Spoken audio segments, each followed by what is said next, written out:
Palestinian infant suffers punching-related injury in violent clash with Israeli police. Today's Caitlin Johnstone article has been replaced with a breaking news report from the National News Conglomerate. NNC. Obey. Jerusalem.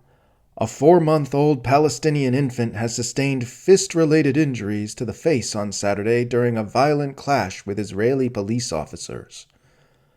Early reports are unclear whether the violence was instigated by the police or the baby girl. Also unknown is whether the child's injuries were incurred by being struck or by attacking the officer's fists with her face.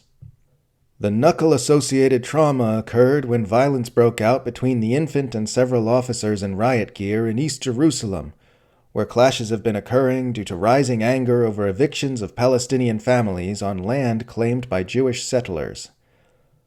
Both sides lay claim to the disputed properties, with the families arguing that the houses are their homes that they live in, and the settlers arguing that they were given the houses by decree of ancient scriptures authored by an invisible omnipotent deity.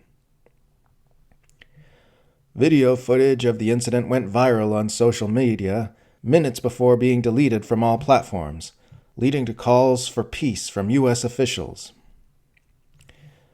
Very concerned about this violent clash, both sides should have de-escalated, Vice President Kamala Harris said on Twitter responding to the video, adding, "Violence is never the answer, no matter your age." "We call on all babies to obey the rules-based international order," added Secretary of State Antony Blinken. Asked for comment on the incident during a Saturday interview with NNC's Ray Theon, New York Congresswoman Alexandria Ocasio-Cortez said that it's not so much about the what of these happenings, but the how. Sometimes the how gets lost in the what, and then the what gets obscured by the why, and the why gets eaten by the who, and who even am I anyway? Who is anybody? Ultimately nobody knows. It's a philosophical mystery, just like that incident with the baby.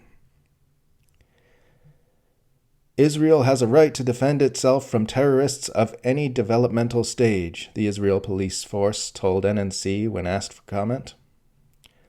Les Overton, a senior fellow at the Washington-based think tank American Israel Center for Strategic Genocide, said both sides have been equally affected by this latest wave of violence, with Palestinians sustaining numerous fatalities and serious injuries, and Israeli law enforcement suffering emotional discomfort and great inconvenience. "It's just a really perplexing situation," Overton said. "On one hand, you've got the Palestinians suffering under what more and more human rights groups are calling an apartheid regime, but on the other hand, you've got the Israeli government and violent far-right extremists suffering from a desire to not have Palestinians living near them anymore. It's hard to say who's in the wrong here. While Palestinians claim they have a right to live with basic human dignity in the homes they've spent their entire lives in, Israelis contend that those demands are invalidated by a religious text written thousands of years ago," Overton added. "It's a real pickle." "But let's be real here," Overton said. "Who among us, at some point in their lives, hasn't needed to punch a baby in self-defense?